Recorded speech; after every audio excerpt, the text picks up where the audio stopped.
రాష్ట్రంలో అనేక చోట్ల జరిగిన పురపాలక ఎన్నికల్లో కూటమి జెండా పాతింది.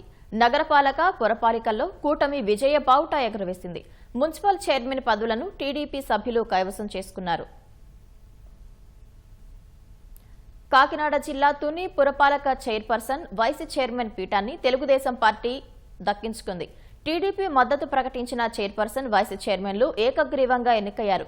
తుని చైర్పర్సన్ గా నార్ల భువనసుందరి ఎన్నిక కాగా, వైస్ చైర్మన్ గా ఆచంట సురేష్ ను సభ్యులు ఎన్నుకున్నారు. టీడీపీ మద్దతు కౌన్సిలర్లు చైర్పర్సన్, వైస్ చైర్పర్సన్ అభ్యర్థులకు మద్దతు తెలిపారు. ఎన్నికకు వైసీపీ కౌన్సిలర్లు గైర్హాజరయ్యారు. తుని పురపాలక చైర్పర్సన్ గా భువనసుందరి, వైస్ చైర్మన్ గా ఆచంట సురేష్ ప్రమాణ స్వీకారం చేశారు. కుప్పం మున్సిపల్ చైర్మన్ పదవిని టీడీపీ కైవసం చేసుకుంది. కుప్పం మున్సిపల్ చైర్మన్ గా 5వ వార్డు కౌన్సిలర్ సెల్వరాజ్ ఎన్నికయ్యారు. ఎన్నికకు టీడీపీ తరపున 15 మంది హాజరు కాగా, వైసీపీ తరపున 9 మంది కౌన్సిలర్లు వచ్చారు. మెజారిటీ కౌన్సిలర్లు మద్దతు తెలిపిన సెల్వరాజ్ను మున్సిపల్ చైర్మన్ గా అధికారులు ప్రకటించారు.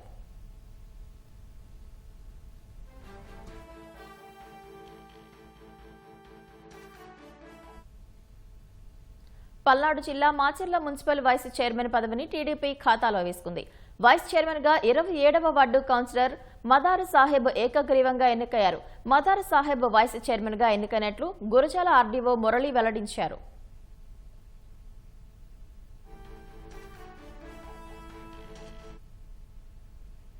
పాలకొండ నగర పంచాయతీ చైర్పర్సన్ గా ఆకుల మల్లీశ్వరి ఎన్నికయ్యారు.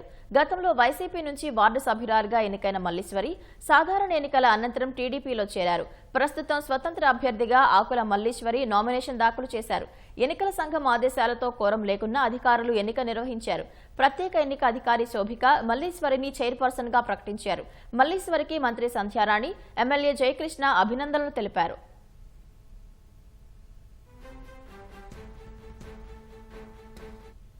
పాలకొండ మున్సిపాలిటీ చైర్మన్ గా తెలుగుదేశం పార్టీ మన 2వ వార్డు కౌన్సిలర్ అయినటువంటి మల్లీశ్వరి గారు చైర్మన్ గా ఎన్నిక అవడం మేమందరం ఆవిడకి కృతజ్ఞతలు తెలియజేసుకొని అభినందనలు కూడా తెలియజేస్తున్నాం. మనస్ఫూర్తిగా కార్యక్రమం జరుగుతుంది అనగానే మీరన్నీ చూశారు. 1వసారి 2వసారి ఎలాంటి ఇబ్బందులు వచ్చాయో ఏంటో అనేది. కానీ ప్రజలు కోరుకుంటున్నారు ఈరోజు కూటమి ప్రభుత్వంలో ఖచ్చితంగా కూటమి పాలన రావాలి. చంద్రబాబు నాయుడు గారు ముఖ్యమంత్రిగా ఉన్నారు కాబట్టి ఇక్కడ కూటమి పాలన వస్తే పాలకొండ నియోజకవర్గంలో పాలకొండ మున్సిపాలిటీ ఎప్పటి నుంచో గత 5 సంవత్సరాలుగా ఇంచుమించు నిరాదరణకు గురయ్యింది. కొంచెం ఇబ్బందులు పడుతున్నాం. కాబట్టి ఇప్పుడైనా మున్సిపాలిటీని బాగు చేయాలనే ఉద్దేశంతో ప్రజల్లో కూడా మార్పు వచ్చింది. మనకి చైర్మన్ గా మల్లీశ్వర్ గారిని ఈరోజు ఎన్నుకోవడం కూడా జరిగింది.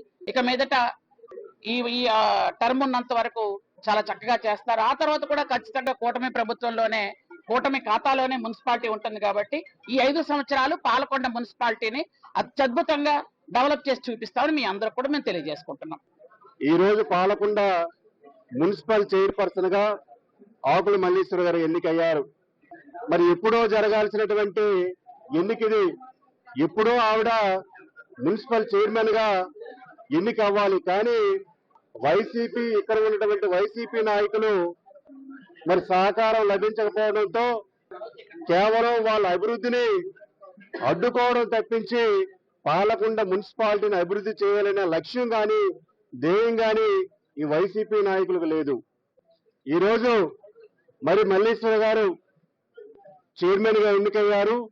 మరి పాలకొండ మున్సిపాలిటీని మరి ఈరోజు అభివృద్ధి పదంలో మరి ముందుకు తీసుకువెళ్తామని సందర్భంగా తెలియజేస్తూ సెలవు తీసుకుంటున్నాను.